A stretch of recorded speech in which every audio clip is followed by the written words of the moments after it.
पहले तो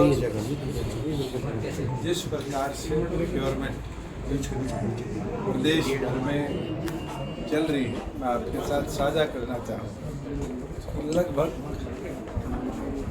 40 से 45% पैडी का आगमन हमारी मंडियों में हो चुका है। और ये पहली बार है कि जो मंडी में अनाज आया है उसको तुरंत सरकार ने लिफ्ट भी किया है और 3000 करोड़ के लगभग की पेमेंट पिछले 12 दिनों में किसानों के खाते में हम कर चुके हैं। उसके साथ साथ जो 3 लाख किसान बाजरे की फसल के लिए रजिस्टर कर रहे थे, हमारी सरकार ने ये निर्णय लिया था कि 600 रुपये प्रति कुंटल उनको भी डीबीटी के माध्यम से भावांतर भरपाई करी जाएगी, जिसके अंदर भी आज तक लगभग 25 से 26 हज़ार फार्मर्स के खातों में 600 रुपये प्रति कुंटल हमने पुश करने का काम किया है। और ये पहली बार है कि किसान को बाजरे पे एमएसपी के भाव के बराबर लाने के लिए सरकार भावांतर भरपाई के माध्यम से मदद करने का काम कर रही है। प्रदेश का अन्नदाता पूरी तौर पर आज खुश है। एक समस्या हमारे संज्ञान में आई थी कि खाद की किल्लत महेंद्रगढ़ और रेवाड़ी जिले में हमने 3 रैक्स जो 14, 15, 16 को हरियाणा के अलग अलग कोणों में जाने थे उनको डाइवर्ट किया है। और जहाँ जहाँ सरसों की बुआई अभी होनी है, प्रायोरिटी है कि खाद पहले वहाँ पहुँचाई जाए और फिर जैसे जैसे आगे खाद आएगी गेहूं की बुआई के क्षेत्र में भी उसको भेजा जाएगा। तो आपके माध्यम से भी तमाम कृषि क्षेत्र से जुड़े लोगों से आग्रह करता हूँ कि घबराने की जरूरत नहीं। लोग एडवांस होल्डिंग कर रहे हैं, जिससे कहीं ना कहीं हमारे पैक्स हैं या फर्टिलाइज़र शॉप्स हैं उनके अंदर किल्लत सामने आ रही है।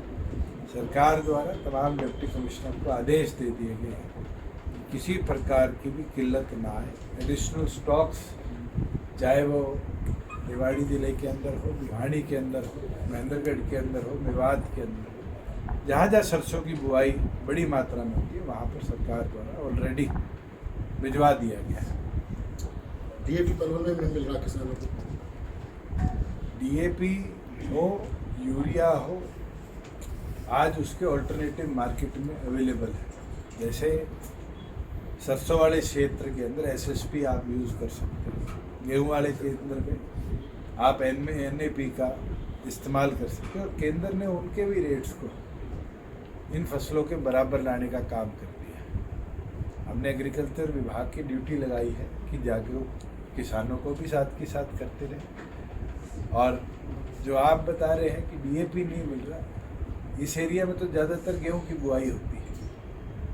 आज हमारी प्राथमिकता है कि सरसों, क्योंकि उसकी बुआई पहले होती है, उस एरिया को पहले केटर किया जाए और 15 दिन बाद गेहूं वाले क्षेत्र के अंदर पर्याप्त मात्रा में हम फर्टिलाइज़र पहुँचाने का काम करें। ये जी जो मंडियों में जो धान की खरीद हो रही है जी, वो अच्छे ढंग से नहीं हो रही, जो सरकारी खरीद नहीं हो रही है। बहुत सी जगह ऐसा भी है जी, किसान की खरीद कर रहे हैं, उनसे पैसा वसूल रहे हैं दोबारा, उनसे 200-200 रुपये लिए जा रहे हैं मंडियों में किसान। मेरे संज्ञान में तो पूरे प्रदेश में ये एक मामला तो जरूर कैथल का आया था, जहाँ कैथल के मिलर्स और चीका के मिलर्स किसान को 50 रुपया बोनस एमएसपी पे दे रहे थे कि जीरी उनको बेची जाए।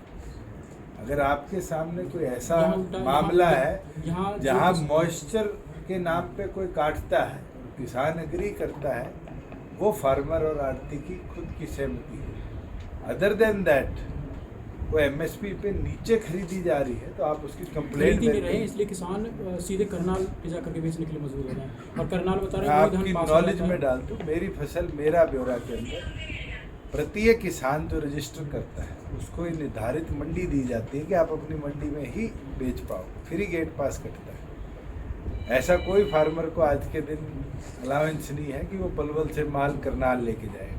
किसानों का कहना है बहुत बड़ी मात्रा में किसान सीधे करनाल लेकर के जा रहे हैं। इस कारण यही है कि चाहते ही बिक जाता है। वो किसान वो है जो दूसरे प्रदेशों से कोशिश करते हैं। SISF जो भर्ती थी हुड्डा जी ने रद्द कर दी थी 2004 में, बीजेपी ने वो कर ले लिया। आपने वादा किया था उनके लिए कुछ करने के लिए। ऑलरेडी HISF के सारे जवान आज SPO के तौर पर भर्ती हैं। हमने तो उनके साथ साथ अब ये परमिशन और दी है कि जो ग्राम सहायक थे जिनको कांग्रेस राज में निकाला गया था, अब उनको ग्राम सचिव के तौर पे SPO की तर्ज पर हम लेने का काम करेंगे, जिससे जो हमारी एक बहुत बड़ी वैकेंसी है ग्राम सचिवों की, उसको हम फुलफिल कर दें। पंचायत चुनाव कब करा? जैसे हाईकोर्ट के अंदर जो अपील पेंडिंग है उस पर निर्णय हाईकोर्ट करते हैं, हम तो तैयार हैं अगले दिन करा लेंगे। निजी खामियां जानबूझ के की गई है ताकि कोई विरोध करे कोर्ट में जाके। जो 50% महिलाओं का आरक्षण दिया तो पहले से पता तो होगा, विरोध भी होगा इसका। अब विरोध करने वाले से पूछो क्यों विरोध कर रहे हैं। वो तो कह रहे हैं एक तो आपका पूर्व मंत्री है, उसका छोरा लगा हुआ है।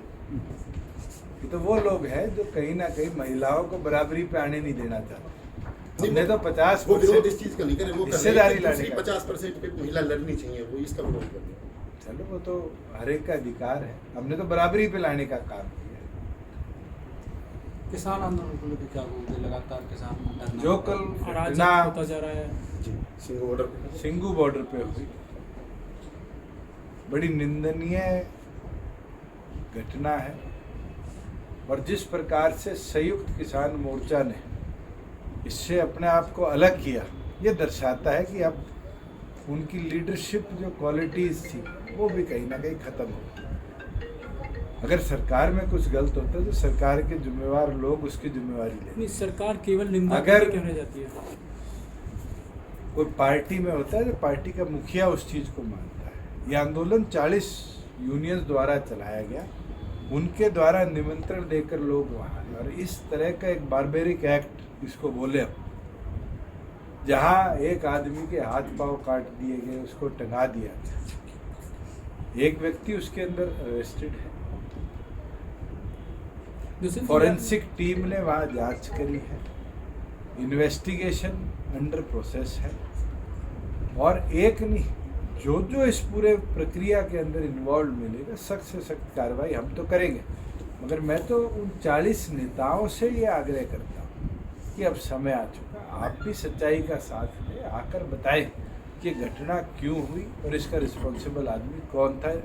ये ना कहते हुए कि हम इससे अलग हैं, हमारा दोनों पार्टियों से कोई लेना देना। दुष्यंत जी, किसानों की सौ मांग रुपए में क्यों नहीं सस्ता लिया लिया जा रहा है कि किसानों की अभी मांग मान लें तो शायद ये मैं आपसे पूछता हूँ, अराजक- आज ये सवाल मेरे से पूछा गया कि झाड़सा गांव में कल हमारे पुतले जलाए गए दशहरे पे। झाड़सा गांव में 1 इंच जमीन भी खेती की थी।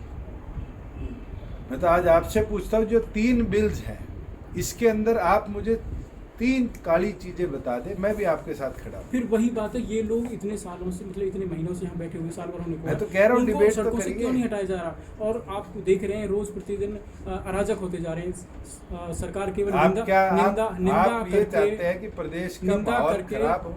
लीपापोती कर लेती है सरकार। आप ये चाहते हैं प्रदेश का माहौल खराब रास्ता हो? निकाला जाना चाहिए कोई। आप जनता का ओपिनियन लीजिए। जनता अगर चाहती है प्रदेश के अंदर स्ट्रिक्ट एक्शन के साथ कार्रवाई हो, हमारी सरकार करे। जोशन जी मंडियों में हम तो चाहते हैं कि प्रदेश में डेमोक्रेटिक तरीके से हर एक के पास अधिकार है।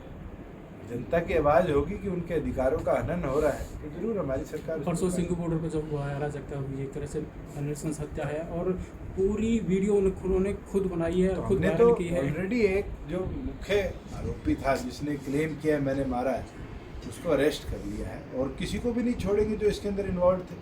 अभी तो इन्वेस्टिगेशन प्रोसेस अंडर गोइंग है, चार्जेस फ्रेम होने हैं, FIR दर्ज हुई है। जैसे जैसे आगे की कार्रवाई होगी सबके खिलाफ जो इन्वॉल्व थे हम सख्त से कार्रवाई करेंगे। सरकार दबाव में जो मुकदमा दर्ज होगा या हो गया है उसको दबाव में वापस तो नहीं लेगी फिर, जैसे कि अब तक बहुत मुकदमा जान दर्ज हो गई चुके है, हैं। किसी की गाड़ी का शीशा नहीं टूटा और ये तो मैं गारंटी देता हूँ वापस नहीं लेंगे। ऐलानाबाद चुनाव को लेकर क्या कहोगे? गठबंधन जीतेगा, मजबूती से जीतेगा। जो विरोध किया जा रहा है गुरुद्वारा कौन से- कर रहा है?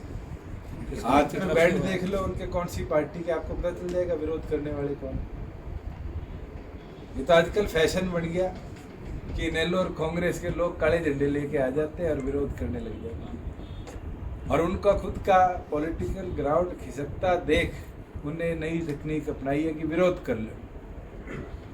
मगर गठबंधन का एक एक पदाधिकारी बड़ी मेहनत लगन के साथ वहाँ काम कर रहा है, और मेरा ये मानना है 15 से 20 हज़ार से ज़्यादा का अंतर होगा जीत का हमारे में। तो गोविंद कांडा जी केवल जीतेंगे या मार्जिन से जीतेंगे?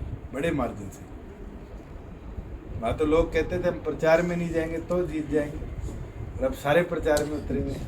वैसे जजपा का नुकसान हुआ किसान आंदोलन से? नुकसान फायदा किसका हुआ ये तो आगे चुनाव में पता चलेगा। ठीक है।